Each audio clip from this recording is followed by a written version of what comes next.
Hey there everyone, welcome back to the channel. Now, today's topic is a heavy one. I will warn you, it is a very heavy subject, but I think it's a necessary conversation to have. I'm going to be going through how to come suicidal thoughts and how to find hope in the midst of darkness. Now, if you're someone who's struggling with these thoughts, please know that help is available and there's a way out of the darkness. So let's go.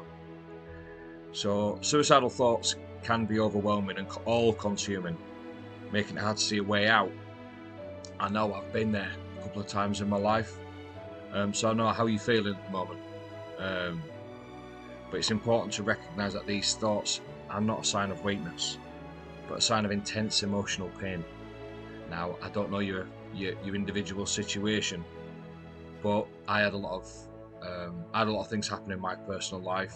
Some I will go into in another video, but they hurt a lot to a point where, where a lot of people think I don't want to be around anymore.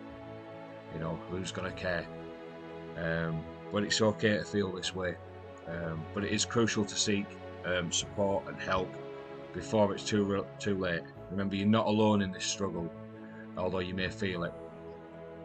Now, the first step to overcoming suicidal thoughts is reaching out for help. Now, this can be daunting, I know. I don't think anybody would want to know.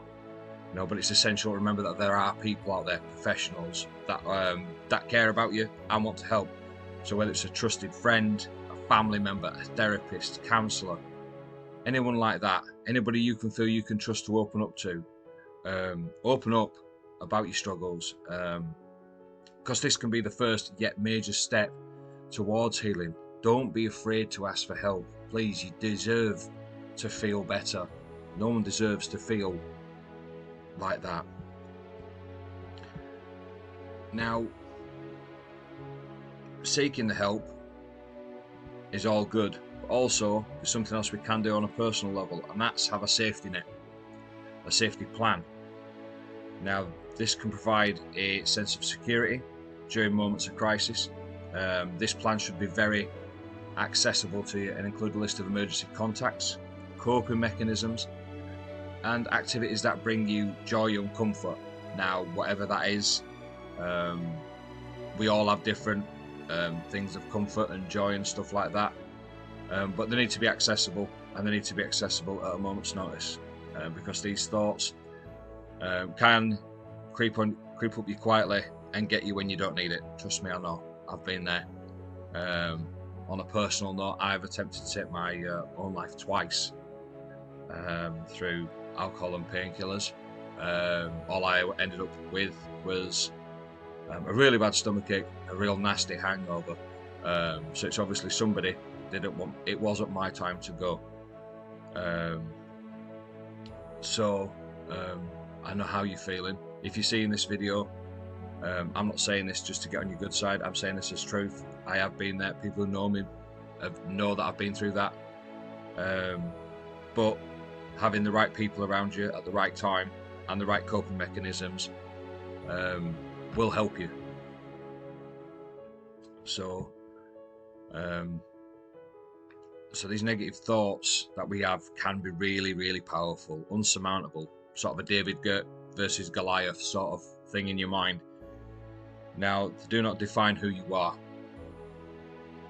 You know, you could have everything in the world, and you could have nothing. You could be living by yourself, you could be a superstar. These thoughts happen, and it's seen, as we know, as we listen to news, read papers, social media.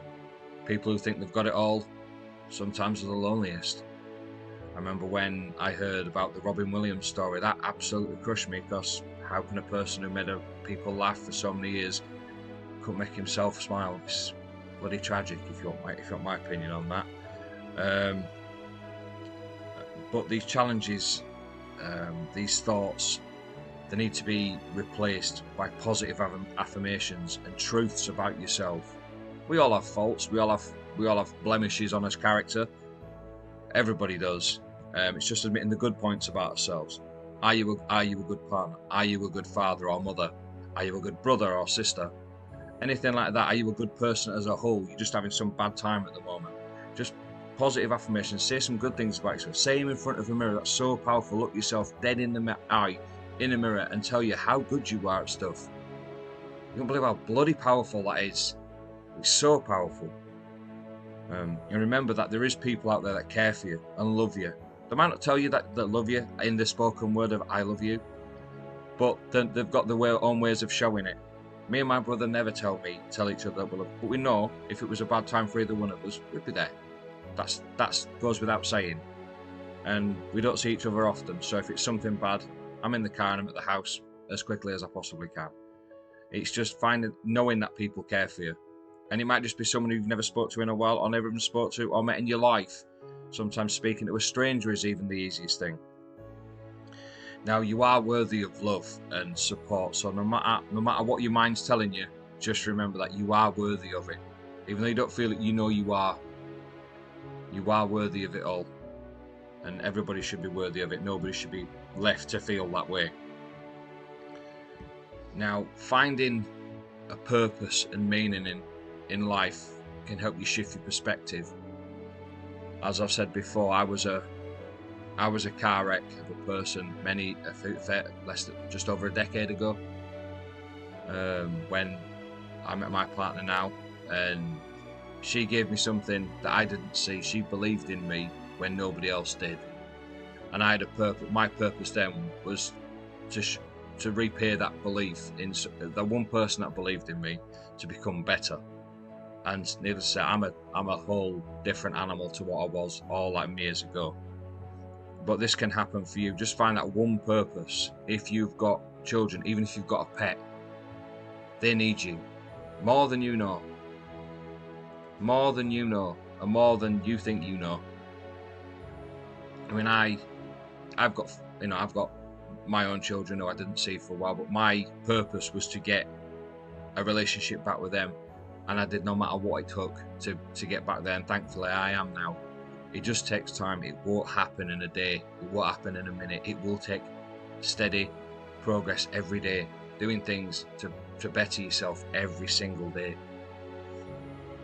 Now, also nurture your body, your mind, and your soul with activities that bring you joy and relaxation.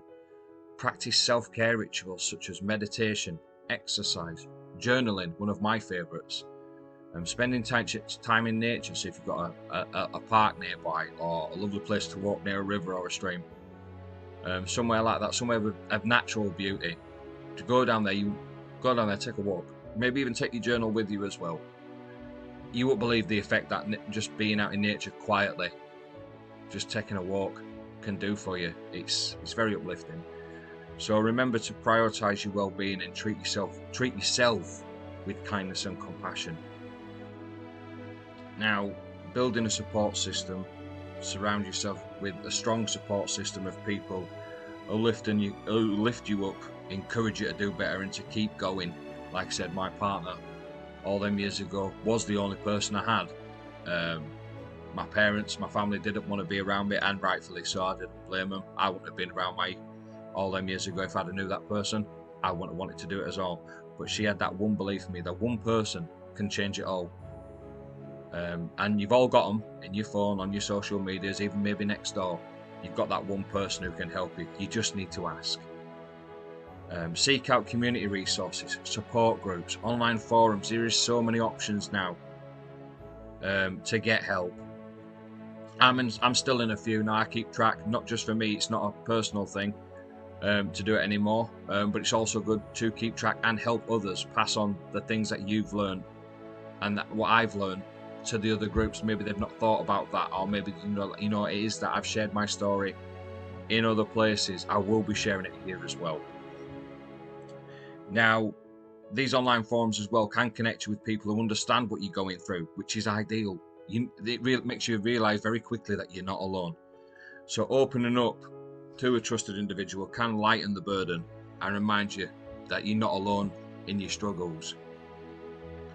Celebrating small victories, absolutely vital in your recovery. Small wins. So you've got a fear of going outside. Okay, I was scared of my front door for 6 months. So, okay, I got to the front door and it was fight or flight for me. That's how my mind works. I don't know how yours works, but that's how mine works. Right, I'm going to go make it to the front gate. Doesn't sound a lot, but when you're petrified of your front door, going 20 feet to your front gate is terrifying. And the thought process I had at the time was, I'm either A, going to have a panic attack and need to go to the hospital, or I'm going to be completely fine. And after 6 months of just sitting in the house, I'd right, okay, take it in there and just hit that. And it felt like a massive weight off. I celebrated that. And then every single day after that, I went a little further from my comfort. Just went to the shop, went into the town centre. It wasn't far from me, but little steps like that, and celebrate them. Be happy about that you've made it. Acknowledge it. If you've got something, acknowledge it. In places where you know you're going to get it, tell your friends, tell your family, phone people up, phone your friends up telling that you did this. It's fantastic. Celebrate your resilience and courage in your face of adversity. You're stronger than you think. You're stronger than you think. So seeking professional help as well is another critical point. If you can, I know in the UK and stuff like that, trying to get hold of mental health professionals and stuff like that can seem difficult at the time, but keep going. Phone the numbers that are there. Phone people like the Samaritans and people like that. They can really help. I've phoned them more than once through my life, and they helped a lot. Suicidal thoughts can persist and can become overwhelming. It's crucial to seek professional help, I think, like be a therapist, a psychiatrist, or like I said, a mental health specialist. Therapy can provide you with the tools and support needed to navigate your emotions and develop healthy coping strategies. Remember, there's no shame in seeking help. It takes courage to ask for support when you need it. It really does. So, to hell with this macho nonsense, or I'm too cool, or I'm too tough for it. No. If you don't, you need to do it for yourself. It gives you tools and coping mechanisms that you didn't know you needed. So I would advise, if you can, use there. That's what they're there for. So, in conclusion, overcoming suicidal thoughts is a challenging journey, I'm not going to lie, but it's possible with the right support and resources. And remember that you're not alone in this struggle, and there is hope for a brighter future. Reach out for help, create a safety plan, challenge negative thought, find purpose and meaning, practice self-care, build a strong support system, celebrate your small victories. I want to hear them, I want to see them. The small victories really mean that they build up so much. Seek professional help when you need it. You are worthy of love, healing, and you have a life worth living. Don't do that. Don't waste it. Stay strong, keep fighting, and never lose hope. Thank you for watching, and remember that you're not alone. Take care.